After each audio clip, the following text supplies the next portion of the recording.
വന്ദനം. ക്രിസ്മസ് അവധിക്ക് മുന്നേയുള്ള അവസാനത്തെ വാഗ്വർദ്ധനയാണ് ഇന്ന് നടക്കാൻ പോകുന്നത്. അതായത് ഈ വർഷത്തെ 17ാമത്തെ വാഗ്വർദ്ധനി. ഈ ഡിസംബർ മാസം എന്നത് ചൂട് പിടിച്ചൊരു മാസമാണ്. കൊല്ലവസാനവും ക്രിസ്മസും അതുപോലെ തന്നെ ഈ വർഷം ഇലക്ഷന്റെയും ചൂടിലാണ് ഈ മാസം നീണ്ടുപോകുന്നത്. അതിനിടയിൽ അതേപോലെ നമുക്ക് ആവേശം പകരുന്ന വാഗ്വർദ്ധനി, അതായത് നമുക്ക് ഫസ്റ്റും സെക്കൻഡും അടിച്ച് നമ്മുടെ വീഡിയോ ഫേസ്ബുക്കിലൊക്കെ വരുന്ന വാഗ്വർദ്ധനി. ഈ വാഗ്വർദ്ധനിയിൽ നമ്മൾ കുട്ടികൾക്ക് സംസാരിക്കാൻ വേണ്ടി കൊടുത്ത വിഷയം ഭക്ഷണം, കുട്ടികളും ഭക്ഷണവും എന്ന വിഷയമാണ്. ഇവിടെ ആകൂടി വിഷയം എന്ന് തിരഞ്ഞെടുത്തിരിക്കുന്നത് നിവേദ് മാത്രമാണ്. നിവേദ് അത് നന്നായിട്ട് എനിക്ക് പറഞ്ഞുതരും. ഏതൊരു മംഗളാർമ്മം നടക്കുന്നതിന് മുന്നേ ഈശ്വരന്റെ അനുഗ്രഹം വേണ്ടതാണ്. അതിനുവേണ്ടി ഈശ്വര പ്രാർത്ഥനയാണ്. അതിനുവേണ്ടി സായി ചേട്ടനെ ഈ വേദിയിലേക്ക് സ്വാഗതം ചെയ്തുകൊള്ളുന്നു. ഹൃദയ കമല മധ്യേ രാജിതം നിർവികൽപം സദസ സദസ ഖേല വേദിതം മേഘസ്വരൂപം പ്രഗതി പ്രഗതി ശൂന്യം നിത്യമാനന്ദമൂർത്തിം വിമല പരമഹംസം രാമകൃഷ്ണം ഭജാമ വിമല പരമഹംസം രാമകൃഷ്ണം ഭജാമ. നമുക്ക് വേണ്ടി സമയം മാറ്റിവെച്ച് ഇവിടെ എത്തിയ രാംദാസ് മാസ്റ്ററെ ഞാൻ ഈ സഭയിലേക്ക് സ്നേഹപൂർവ്വം സ്വാഗതം ചെയ്തുകൊള്ളുന്നു.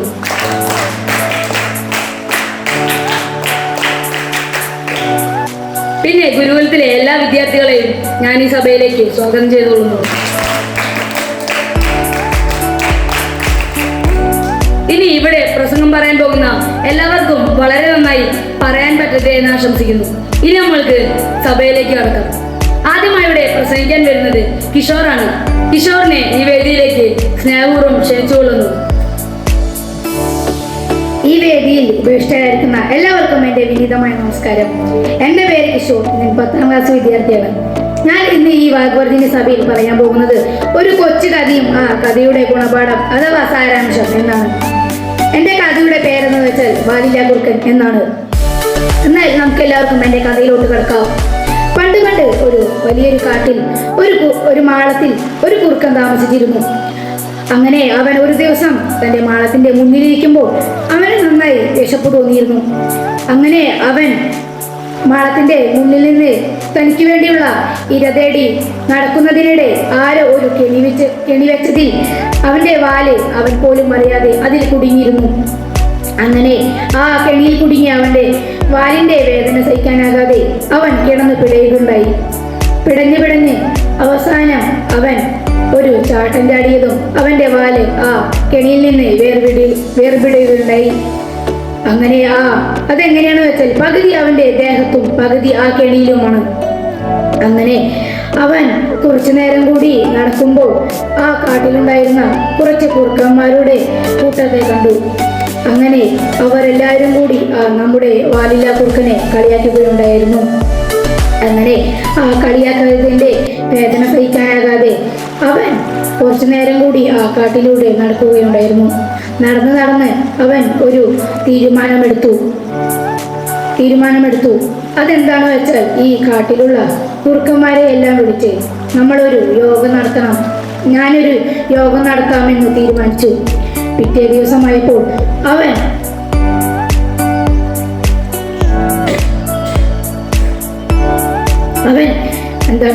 എല്ലാ കുറുക്കന്മാരെയും വിളിച്ച് ഒരു മലയോരത്തിന്റെ അരികത്തെത്തി. അങ്ങനെ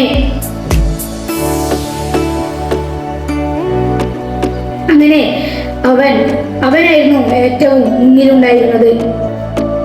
അങ്ങനെ ഇവരെല്ലാരും കൂടി ഒരു മലയോരത്തിന്റെ ഓരത്തെത്തി. അങ്ങനെ അവിടെയുണ്ടായിരുന്ന ഒരു പാറക്കഷ്ണത്തിന്റെ മുകളിൽ നിന്ന് നമ്മുടെ വാലില്ല കുറുക്കൻ പ്രസംഗിക്കുകയുണ്ടായിരുന്നു. സുഹൃത്തുക്കളെ, നമ്മുടെ ഈ വാലുകാരണം നമുക്ക് തീരെ ശല്യമാണ്. അപ്പോൾ നമുക്ക് ഈ വാല് മുറിച്ചിന് കളയണമെന്ന് നമ്മുടെ ഈ വാലില്ല കുറുക്കൻ പറയുകയുണ്ടായി. അങ്ങനെ ആ കൂട്ടത്തിലുണ്ടായിരുന്ന കുറുക്കന്മാർ ചിലവർ ആലോചിക്കുകയും ചിലവർ എന്നാൽ ശരിയെന്നും പറഞ്ഞു. അങ്ങനെ നമ്മുടെ ഈ വാലില്ല കുറുക്കൻ പറഞ്ഞു, സുഹൃത്തുക്കളെ, എന്നാൽ വരൂ, നമുക്കെന്നാൽ വാല് മുറിക്കുന്ന സ്ഥലത്തോട്ട് പോകാം എന്ന് പറഞ്ഞു. അവർ അങ്ങനെ നടന്ന് വാല് മുറിക്കുന്ന സ്ഥലത്തോട്ട് പോയി. അങ്ങനെ കുറച്ചു നേരം കൂടി നടന്നപ്പോൾ അവർ ആ വാല് മുറിക്കുന്ന സ്ഥലത്തെത്തിയിരുന്നു. അങ്ങനെ നമ്മുടെ ഈ വാലില്ല കുറുക്കൻ പറഞ്ഞു, സുഹൃത്തുക്കളെ, നമ്മൾ ഇതാ വാല് മുറിക്കുന്ന സ്ഥലത്തെത്തിയിരിക്കുന്നു. എന്നാൽ നിങ്ങളെല്ലാവരും ഈ വാല് മുറിച്ചോളൂ എന്ന് നമ്മുടെ ഈ വാലില്ല കുറുക്കൻ പറയുകയുണ്ടായിരുന്നു.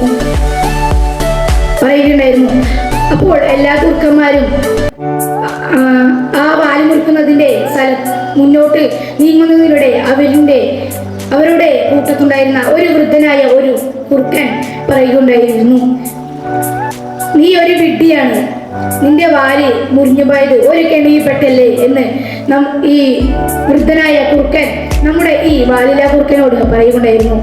അങ്ങനെ അവൻ ഈ വാക്ക് കേട്ട് അവന് കുറച്ച് സങ്കടമായി. അങ്ങനെ ഈ കൂട്ടത്തുണ്ടായിരുന്ന കുറുക്കന്മാരെല്ലാവരും കൂടി നമ്മുടെ ഈ വാലില്ല കുറുക്കനെ കളിയാക്കിക്കൊണ്ടായി. അങ്ങനെ കളിയാക്കി അവസാനം അവൻ ആ വാലില്ല കുറുക്കൻ ആ കാട്ടിൽ നിന്ന് തന്നെ എവിടേക്കോ ഓടിപ്പോയി. ഇതിന്റെ ഗുണപാഠം എന്തെന്നാൽ വെച്ചാൽ ഉപദേശങ്ങളെ നാം വേഗത്തോടെ സ്വീകരിക്കണം. ചിലവരുടെ വാക്കുകേട്ട് ഉപദേശങ്ങൾ നാം സ്വീകരിക്കാൻ പാടില്ല. ഇത്രയും പറഞ്ഞുകൊണ്ട് ഞാൻ നിർത്തുന്നു. നന്ദി, നമസ്കാരം.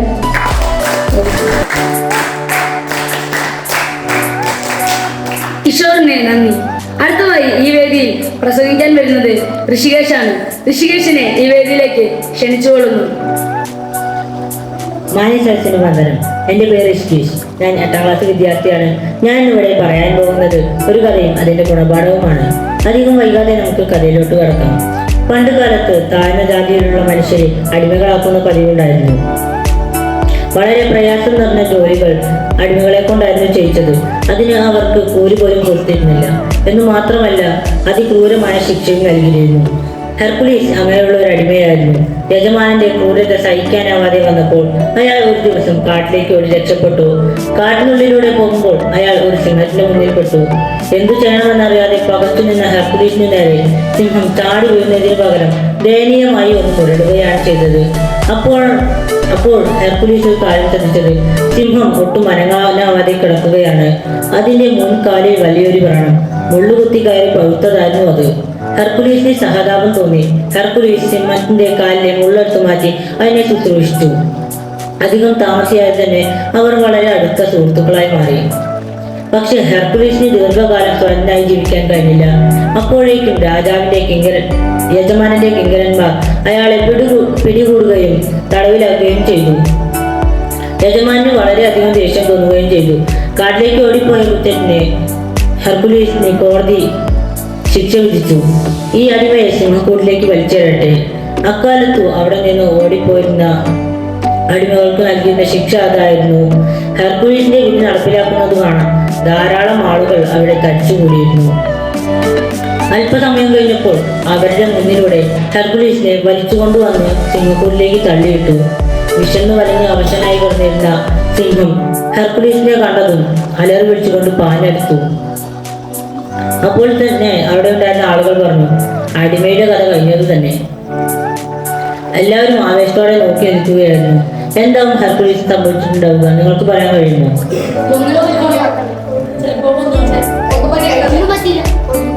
എന്നാൽ പാഞ്ഞു വന്ന സിംഹം ഹെർക്കുലീസിന്റെ അടുത്തെത്തിയപ്പോൾ ഒന്ന് നിന്നു. എന്നിട്ട് ചുറ്റും നടന്ന് മണം പിടിച്ചപ്പോൾ സിംഹത്തിന് മനസ്സിലായി അന്ന് തന്റെ കാലിലെ മുള്ളെടുത്തു മാറ്റി തന്നെ ശുശ്രൂഷിച്ച ആളാണതെന്ന്. സിംഹം അടുത്തു വന്നു കല്ലിലും കാലിലും നക്കി സ്നേഹം പ്രകടിപ്പിച്ചു. ഹെർക്കുലീസ് സിംഹത്തെ കെട്ടിപ്പിടിക്കുകയും ചെയ്തു. ഈ കാഴ്ച കണ്ട് അവിടെ ഉണ്ടായിരുന്ന ആളുകൾ എല്ലാവരും അമ്പരന്നുപോയി. അധികം താമസിയാതെ തന്നെ ആ രാജ്യത്തെ രാജാവ് ഈ വിവരം പറഞ്ഞു. രാജാവ് ഹെർക്കുലീസിനോട് വിവരം തിരക്കി. അപ്പോൾ ഹെർക്കുലീസ് പറഞ്ഞു, ഹെർക്കുലീസ് നടന്ന സംഭവങ്ങളെല്ലാം രാജാവിന്റെ മുന്നിൽ അപ്പോൾ രാജു പറഞ്ഞു, നിങ്ങൾ മഹാനായ മനുഷ്യനാണ് ഹെർക്കുലീസ്.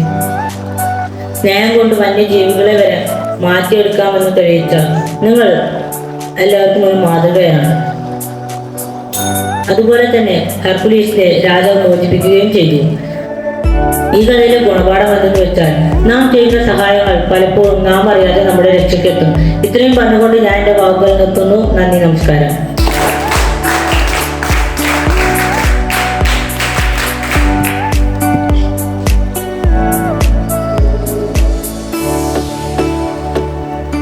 ഇത്രയും നന്നായി പ്രസംഗിച്ച ഋഷികേശിന് നന്ദി. അടുത്തതായി ഇവിടെ പ്രസംഗിക്കാൻ വരുന്നത് വിനായകാണ്. വിനായകനെ ഈ വേദിയിലേക്ക് ക്ഷണിച്ചുകൊള്ളുന്നു. മാന്യസദസ്സിനെ വന്ദനം. സദസ്സിൽ ഉപേക്ഷിക്കുന്ന എല്ലാവർക്കും എൻ്റെ വിനീതമായ നമസ്കാരം. എൻ്റെ പേര് വിനായിക. ഞാൻ 8ാം ക്ലാസ്സിൽ പഠിക്കുന്നു.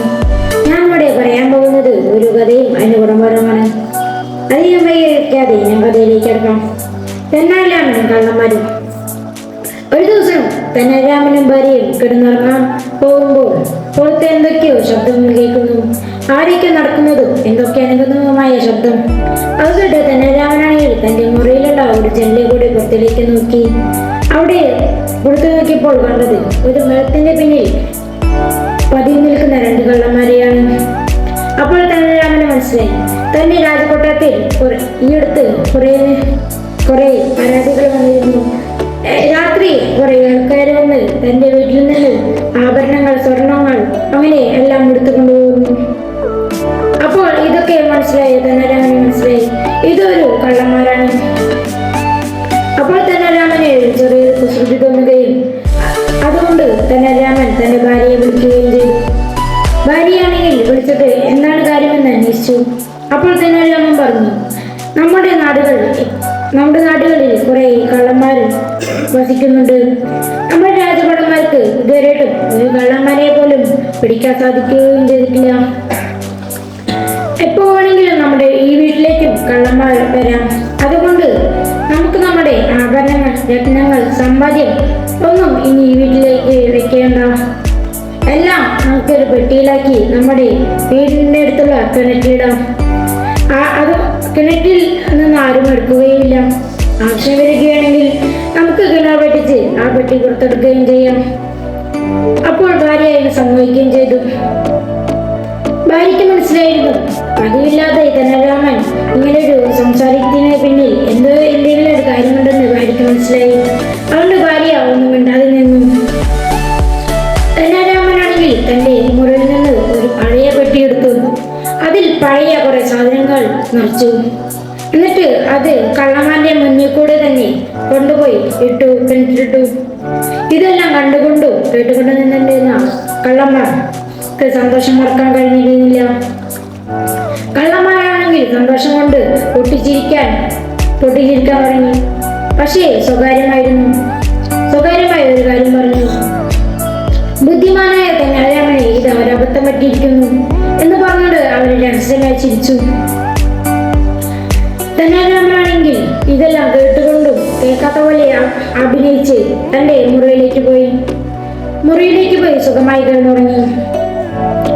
തെന്നാലിരാമൻ പോയി കുറച്ചു നേരം കഴിഞ്ഞതും കള്ളന്മാരാണെങ്കിൽ ആ കിണറിന്റെ പക്കത്ത് വന്ന് കയറും കൊട്ടയും എടുത്ത് വെള്ളം കോരി കിണർ വെട്ടിക്കാൻ തുടങ്ങി. അങ്ങനെ കോരി വെള്ളം വറ്റിക്കാൻ തുടങ്ങിയിട്ട് ഒരു കള്ളം പറഞ്ഞു, വേഗം കോരി, നേരം വെളുക്കുന്നതിന് മുമ്പ് നമുക്ക് പെട്ടിയുമായി സ്ഥലം വിടണം. അവരിങ്ങനെ പറഞ്ഞുകൊണ്ട് വെള്ളം കയറാൻ തുടങ്ങി. പക്ഷേ വെള്ളം കോരി കിണർ വറ്റിക്കാനുള്ള മോഹം വെറുതെ ആയിരുന്നു. അവർ കോരാൻ തുടങ്ങി. ലാസ്റ്റ് നേരം വെളുത്തു.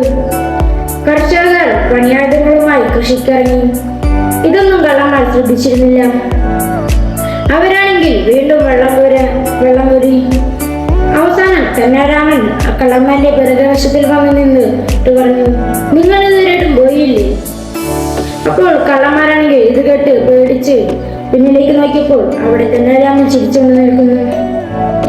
അപ്പോഴാണെങ്കിൽ കള്ളന്മാർക്ക് മനസ്സിലായി, ഇവിടെ നിൽക്കുന്നത് പന്തിയല്ല. അതുകൊണ്ട് ഇങ്ങനെയും പറഞ്ഞുകൊണ്ട് അവർ അവിടെ നിന്ന് ഓടി രക്ഷപ്പെട്ടു.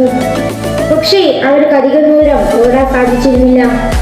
അവർ ഓടി ചെന്നപ്പെട്ടത് കൃഷിക്കിറങ്ങിയ കർഷകന്മാരുടെ കയ്യിലേക്കായിരുന്നു.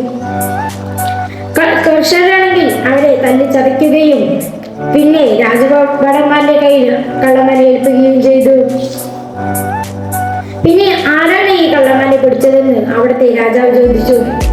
അപ്പോൾ കർഷകന്മാരും അവിടുത്തെ എല്ലാ ആൾക്കാരും പറഞ്ഞു, തെന്നാലിരാമനാണ് ഈ ഒരു സൂത്രം ഞങ്ങൾക്ക് പറഞ്ഞു തന്നത്. അപ്പോഴാണെങ്കിൽ രാജാവ് തെന്നാലിരാമനെ വിളിച്ചത് കുറെ അധികം പാരിതോഷികം കൊടുക്കുകയും സ്വർണ്ണാണയും അങ്ങനെ മറ്റു കുറെ സമ്മാനങ്ങൾ കൊടുക്കുകയും ചെയ്തു. അപ്പോൾ തെന്നാലിരാമന്റെ ഈ ബുദ്ധിയാണെങ്കിൽ നാടെന്നും പകർന്നു. ഇതിൽ നിന്ന് നമ്മൾ മനസ്സിലാക്കേണ്ടതെന്നാൽ കുറച്ച് ബുദ്ധിയുണ്ടെങ്കിൽ എത്ര വലിയ കള്ളന്മാരെ പോലും നമുക്ക് കീഴ്പ്പെടുത്താൻ സാധിക്കും. ഇത്രയൊക്കെ പറഞ്ഞുകൊണ്ട് ഞാൻ ഈ വാക്കുകൾ ഉപസംഹരിക്കുന്നു. നന്ദി, നമസ്കാരം. വിനായകന് നന്ദി. അടുത്തതായി ഇവിടെ പ്രസംഗിക്കാൻ പോകുന്നത് ആദിനാഥാണ്. ആദിനാഥിനെ ഈ വേദിയിലേക്ക് ക്ഷണിച്ചുകൊള്ളുന്നു. ഈ വേദിയിൽ ഉപവിഷ്ടരായിരിക്കുന്ന എല്ലാവർക്കും എൻ്റെ വിനീതമായ നമസ്കാരം. എൻ്റെ പേര് ആദിനാഥ് ആർ എസ്. ഞാൻ 6ാം ക്ലാസ് വിദ്യാർത്ഥിയാണ്. ഞാൻ ഇന്നിവിടെ പറയാൻ പോകുന്നത് അർജുനന്റെ അഹംഭാവം എന്നൊരു കഥയാണ്. അപ്പോൾ അധികം വൈകാതെ ഞാൻ കഥയിലേക്ക് കിടക്കാം. നിങ്ങൾക്ക് എല്ലാവർക്കും അർജുനൻ ആരാണെന്ന് അറിയത്തില്ലേ? അർജുനൻ ശ്രീകൃഷ്ണന്റെ ഒരു ഭക്തനും സുഹൃത്തുമാണ്. അർജുനന് ശ്രീകൃഷ്ണനെ വളരെയധികം ഇഷ്ടമാണ്. പക്ഷേ ഒരു ദിവസം അർജുനന്റെ മനസ്സിൽ ഒരു അഹംഭാവം തോന്നി. ശ്രീകൃഷ്ണൻ അല്ലെങ്കിൽ ഭഗവാനെ വിശ്വസിക്കുന്നതായി ആരുമില്ലെന്നാണ് അത്. ഇത് ശ്രീകൃഷ്ണൻ അറിഞ്ഞു. എന്നിട്ട് വിചാരിച്ചു അർജുനന്റെ മനസ്സിലുള്ള അഹംഭാവം മാറ്റണമെന്ന്.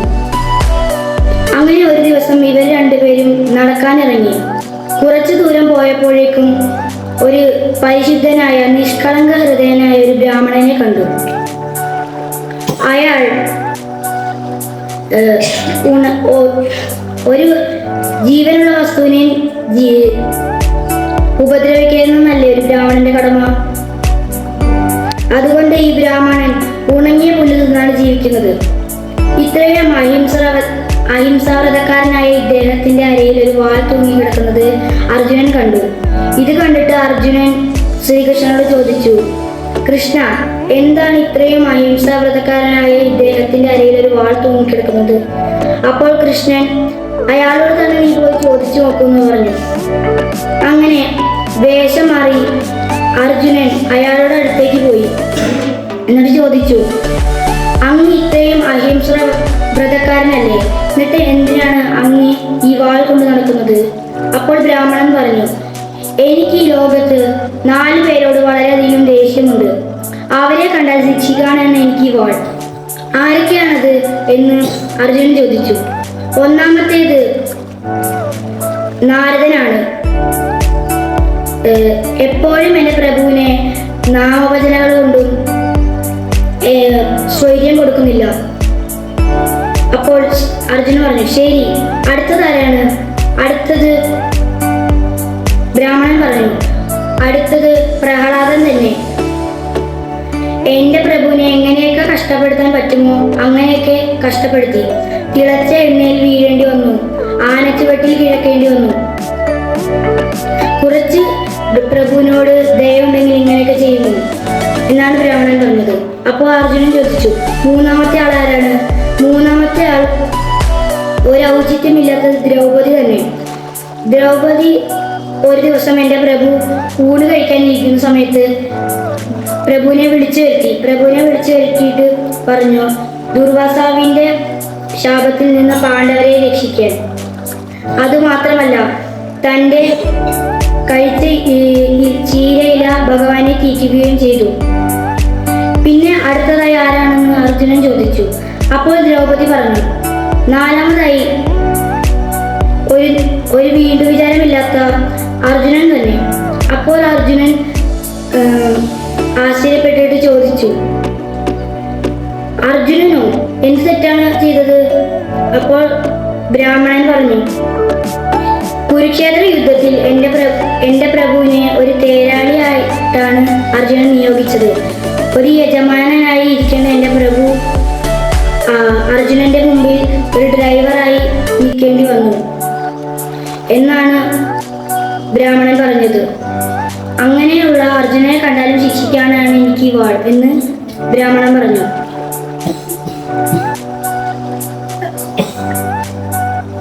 ഇതിന്റെ ഗുണപാഠം എന്തെന്ന് വെച്ചാൽ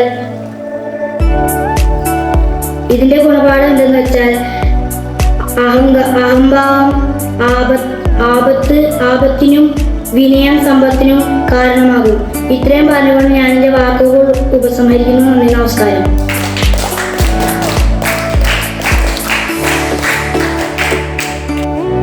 ആദ്യമാതിന് നന്ദി. അടുത്തതായി ഇവിടെ പ്രസംഗിക്കാൻ പോകുന്നത് നിവേദാണ്. നിവേദിനെ ഈ വേദിയിലേക്ക് ക്ഷണിച്ചുകൊള്ളുന്നു.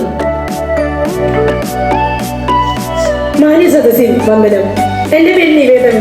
ഞാൻ 9ാം ക്ലാസ് വിദ്യാർത്ഥിയാണ്. ഞാൻ നിങ്ങളുടെ മുമ്പിൽ എത്തിയിരിക്കുന്നത് കുട്ടികളും ഭക്ഷണവും എന്ന വിഷയത്തെ പറ്റി കുറച്ച് നിങ്ങളുടെ മുമ്പിൽ പറയാനാണ്.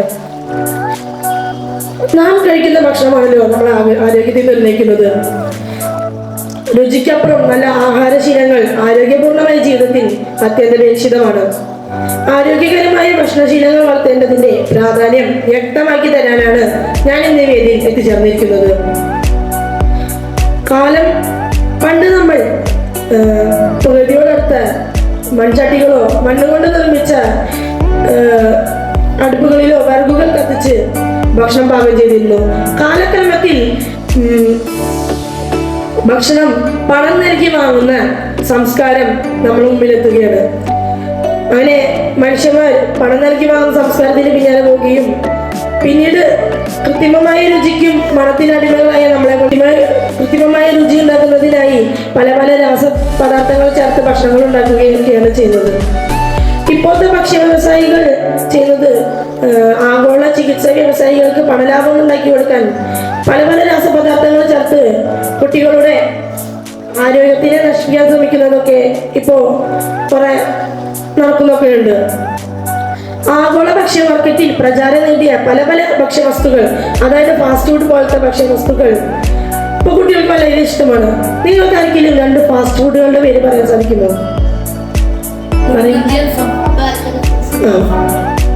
കണ്ടോ, ഇതാണ് ഇപ്പോഴത്തെ കുട്ടികളോട് അത് ചോദിച്ചാൽ അപ്പൊ തന്നെ അവർ അതിർത്ത് പറയുകയൊക്കെയാണ് ചെയ്യുന്നത്. അവർക്ക് അത്രയധികം അതിനോട് വശീകരിക്കപ്പെട്ടിരിക്കുകയാണ് അവര്. പിന്നീട് വേറൊരു സാധനമാണ് കൂൾ ഡ്രിങ്ക്സ്, അതായത് അമിതമായി ശുദ്ധീകരിച്ച മധുരപാനീയങ്ങൾ, കൊക്കോകോള, മിറിൻഡ, സ്പ്രൈറ്റ് പോലത്തെ സംഭവങ്ങൾ ഇപ്പോഴത്തെ കുട്ടികൾക്ക് വളരെയധികം ഇഷ്ടമാണ്. ഇത് കുടിക്കുമ്പോൾ നമ്മളെ ആരോഗ്യത്തിന് ക്ഷയമൊക്കെ ഉണ്ടാകും. എല്ലുകളുടെ വ്യാസം കുറയുകയും മാംസപേശികൾ നശിക്കുകയും ഒക്കെ ഉണ്ടാകുന്നുണ്ട്. പിന്നെ കീടനാശിനികളാണെങ്കിൽ പച്ചക്കറികൾ, ഇപ്പോൾ പുറത്തുനിന്ന് വാങ്ങുന്ന പച്ചക്കറികളെ പോലും നമുക്ക് വിശ്വസിക്കാൻ പറ്റില്ല. ഒരു ഉദാഹരണമായിട്ട് ഞാൻ തക്കാളി തന്നെ എടുക്കാം. തക്കാളി അതിന്റെ പൂർണ്ണ വളർച്ചയിൽ എത്തുന്നതിന് മുമ്പ് അത് പറിച്ചെടുത്തിട്ട് എതിലിൻ എന്ന വാതകം അതിൽ കുത്തിവെച്ച് കൃത്രിമമായ ഒരു മുറിയിൽ അടച്ചു വെക്കുകയും അത് പൂർണ്ണ വളർച്ചയിലെത്തുമ്പോൾ അത് പെട്ടികളാക്കി കടത്തി വിറ്റുപോകുകയാണ് ചെയ്യുന്നത്. ഇത് നമ്മുടെ അടുക്കളയിൽ എത്തുമ്പോൾ ഇത് 10-20 ദിവസം പഴക്കം, 5-6 ദിവസം പഴക്കമില്ലുണ്ടാവും. ഇതൊന്നും നമുക്ക് മനസ്സിലാവുന്നില്ല. അതിന്റെ പുറത്തത്തെ രൂപം കണ്ട് നമ്മൾ വിചാരിക്കും അത് നല്ലതാണെന്ന്. പക്ഷെ അതിലെന്താ അടങ്ങിയിരിക്കും നമുക്കൊന്നും ഒരിക്കലും മനസ്സിലാവില്ല. ഇപ്പോഴത്തെ കുട്ടികൾക്ക് ആരോഗ്യക്കുറവാണുള്ള കാരണം ഫാസ്റ്റ് ഫുഡാണ്. അല്ലാതെ വീട്ടിൽ ഫാസ്റ്റ് ഫുഡ് കഴിക്കുന്ന കുട്ടികൾക്ക് ആരോഗ്യക്കുറവുണ്ടാവും. പക്ഷെ ഇപ്പൊ നമ്മളോട് നിൽക്കുക, ഇവിടുത്തെ ഭക്ഷണം കഴിക്കുമ്പോൾ നമ്മൾ വളരെ ആരോഗ്യപൂർണമായ ജീവിതത്തിലാണ് പോകുന്നത്. പച്ചക്കറികൾ, അതായത് ചെടികൾ നട്ടു വളർത്താനൊക്കെ സാധിക്കും. വേറൊരു ഇതെടുക്കാണെങ്കിൽ നൂഡിൽസ്. നിങ്ങൾക്ക് എല്ലാവർക്കും നൂഡിൽസ് ഇഷ്ടമല്ലേ? നൂഡിൽസിന്റെ മസാല ഉള്ളതുകൊണ്ടല്ലേ ഇപ്പൊ നമുക്ക് ഏറ്റവും ഇഷ്ടം. ആ മസാലയിലൊരു സംഭവം അടങ്ങിയിട്ടുണ്ട്. ആർക്കെയും പറയാൻ പറ്റുമോ? ഈ അജിനമോട്ടോ എന്ന് പറഞ്ഞ മസാല പോലത്തെ ഐറ്റം പല രാസപദാർത്ഥങ്ങൾ ചേർത്ത് കുട്ടികളെ അതിനോടുള്ള കുട്ടികളെ അതിനോട് വശീകരിക്കാൻ വേണ്ടി പല രാസപദാർത്ഥങ്ങൾ അതിൽ ചേർത്തിട്ടൊക്കെയുണ്ട്. ഇതൊന്നും മനസ്സിലാകാതെ നമ്മൾ നൂഡിൽസ് കഴിക്കുന്നു. പിന്നെ അതുകൊണ്ട് മാത്രമല്ല പ്രശ്നം, ഈ നൂഡിൽസ് നമ്മളെ കുടലുകളിൽ ഒട്ടിപ്പിടിച്ചിരിക്കുന്നൊക്കെ പറഞ്ഞു കേട്ടിട്ടുണ്ട്. ഇത് നമ്മൾ ദഹിക്കാതാവുകയും പിന്നെ പിന്നീട് വയറ്റിൽ പ്രശ്നങ്ങളൊക്കെ സംഭവിക്കുന്നത് കുറെ കണ്ടുവരാറുണ്ട്. പക്ഷെ നമുക്ക് നൂഡിൽസ് ഇഷ്ടമാണ്. കാരണം എന്താ, അജിനോമോട്ടോ ഈ സംഭവം ഒരു ഇടുന്നതുകൊണ്ട് നമുക്ക് അതിനോട് കുറച്ചുകൂടി കൂടുതൽ താല്പര്യം വരിക. ഇപ്പോഴത്തെ കുട്ടികൾക്ക് അതും ഒരു പ്രശ്നമാണ്. എന്താണ് അതിനുള്ളിൽ അടങ്ങിയിട്ടുള്ളത് എന്ന് മനസ്സിലാക്കാതെ അത് കുറെ കഴിക്കുന്നു. ഇപ്പൊ നമ്മൾ പറഞ്ഞില്ലേ കുഴിമന്തി, അത് നമുക്ക് കൂടുതൽ ഇഷ്ടപ്പെടാൻ കാരണം എന്താ, മസാല പോലത്തെ ഓരോ ഐറ്റംസ് ചേർക്കുന്നുണ്ടല്ലേ. ഇതുകൊണ്ട് ഇതിന്റെ ഭവിഷ്യത്ത് എന്താ വരിക, കുറച്ച് കഴിഞ്ഞാൽ വയറുവേദന വരിക ഒക്കെ ഉണ്ടാവും. പിന്നെ വേറെ കാര്യം പറയാം, നമ്മൾക്ക് വീട്ടില് പച്ചക്കറി നട്ടുപിടിപ്പിക്കാനൊന്നും വലിയ ആരോഗ്യ പ്രശ്നങ്ങളില്ലാത്ത കുട്ടികളാണ് നമ്മൾ ഇവിടെ ഉള്ളവര്. പക്ഷെ പുറത്ത് പോകുമ്പോൾ കാണാം കുറെ പേര് തടിച്ചും വളരെ അലസരായി നടക്കുന്ന കുട്ടികൾ കുറെ പേരുണ്ട്.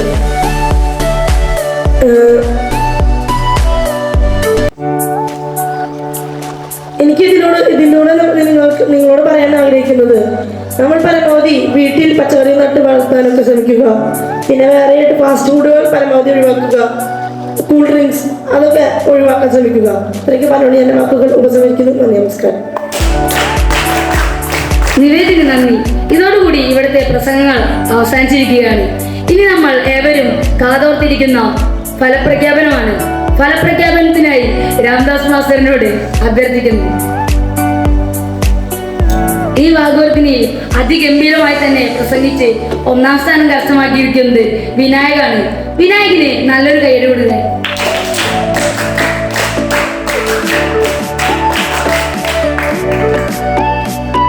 വിനായകന്റെ മുന്നിൽ ഒട്ടും കുറവിലല്ലാതെ നന്നായി പ്രസംഗിച്ച നിവേദാണ് ഇവിടെ 2ാം സ്ഥാനം കരസ്ഥമാക്കിയിരിക്കുന്നത്. നിവേദനും നല്ലൊരു കൈയ്യടി കൊടുക്കുക.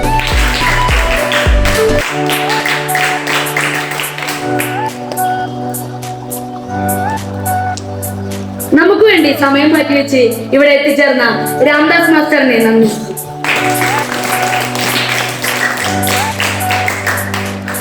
നല്ല അച്ചടക്കത്തോടുകൂടി ഈ സഭയിൽ ഇരുന്ന ഗുരുകുലത്തിലെ എല്ലാ വിദ്യാർത്ഥികൾക്കും നന്ദി.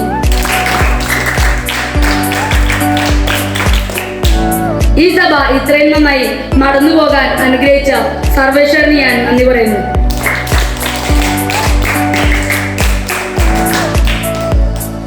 ഇതോടുകൂടി ഈ സഭ അവസാനിച്ചിരിക്കുന്നു. ഇനി ശാന്തിമന്ത്രത്തോടുകൂടി നമുക്ക് ഈ സഭ പിരിയാം.